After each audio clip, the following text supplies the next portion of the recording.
Y hasta ahora conectamos con el mundo empresarial y vamos a conocer las iniciativas de los jóvenes que han optado por emprender para desarrollar sus proyectos laborales.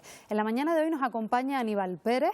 Buenos días. Buenos días. Bienvenido a Buenos Días Canarias. Gracias. Tú te declinaste, o te decantaste, mejor dicho, por la reforma y la rehabilitación de edificios, ¿verdad? Así es, sí, yo soy arquitecto técnico y bueno, yo tenía el sueño cuando estaba en la universidad de rehabilitar edificios patrimoniales, catedrales, lo típico que uno piensa, ¿no?, que va a ser su trabajo cuando se dedica a esa rama. Y bueno, pues los comienzos son un poco más difíciles, pero finalmente lo conseguí y eso es lo que estoy haciendo. Hablas de comienzos difíciles, ¿qué fue lo más complicado a lo que tuviste que enfrentar? Muchas veces te chocas en la educación universitaria a la realidad empresarial, a la realidad laboral. No se compatibiliza tan bien lo que te están enseñando con lo que realmente requiere el mercado, ¿no?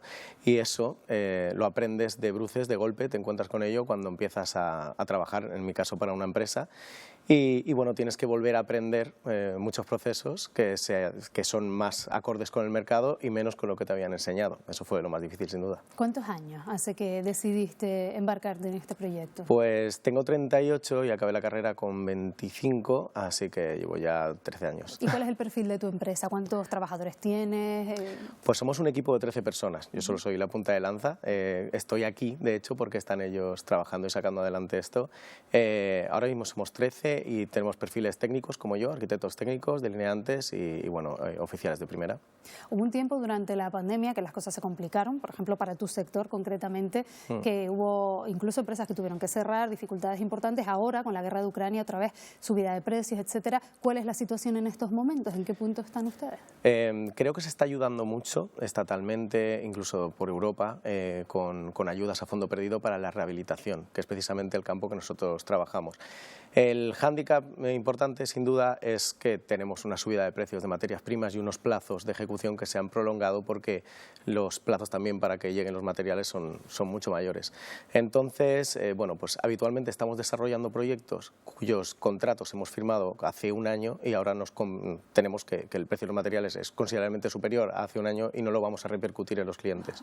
Eso hace que muchas contratas pues tengan que reducir su margen, obviamente beneficios, o incluso dejarlo a cero, y entonces el proceso es mucho más importante que antes. Es decir, tenemos que ser muy exhaustivos en el proceso constructivo para que no se escape nada.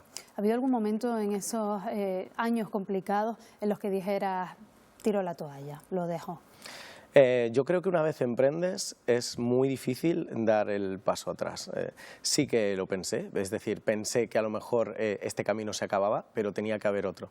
Cuando emprendes, cuando eres emprendedor, me gusta pensar que tú tienes una meta, pero que el camino es variable.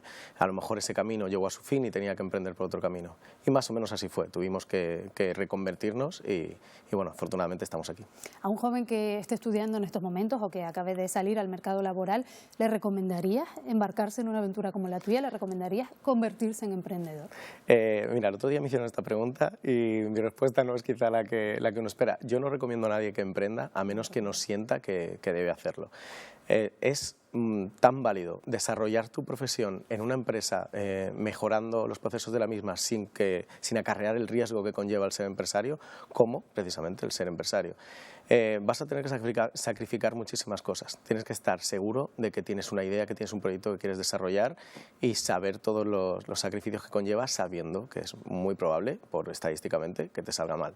Así que no recomiendo que emprendas. Ahora sí, si lo tienes en el interior, si realmente alguna vez te ha picado el gusanillo emprender, sin duda deberías hacerlo. ¿Y qué deberías saber? ¿Qué es lo más importante antes de abrir una empresa?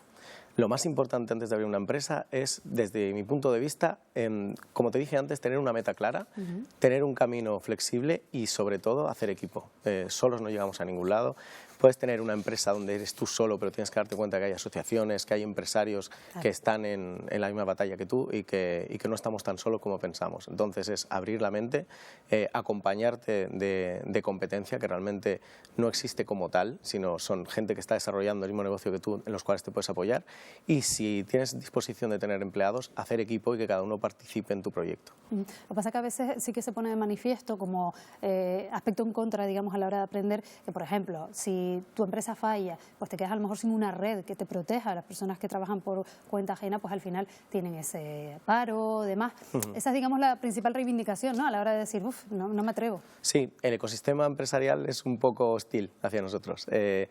Creo que es el momento ahora mismo, y además en Jóvenes Empresarios lo estamos haciendo desde mi punto de vista bastante bien, de humanizar a las empresas, darse cuenta que detrás de las empresas simplemente hay personas que en un momento determinado han tenido la valentía de emprender con la dificultad que ello conlleva y que es eso, necesitamos que las empresas se consoliden para que puedan haber puestos de trabajo y poder arreglar la situación que tenemos. ¿Alguna vez desde la Asociación de Jóvenes Empresarios ustedes han trasladado que existe, digamos, una distorsión entre lo que demanda el mercado laboral o las empresas como la tuya y, por ejemplo, la formación que han recibido estudiantes universitarios, estudiantes de formación profesional?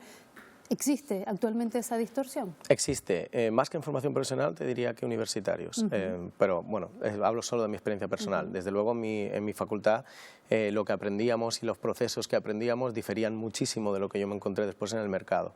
Creo que en formación profesional es algo que tienen más actualizado y a lo mejor teniendo más presencia de las empresas, ya sea con empresarios que son egresados de la universidad, que participen activamente en la universidad, podríamos solventar que ese escalón no sea tan grande como actualmente es. ¿Y cuáles dirías que son las principales carencias que existen?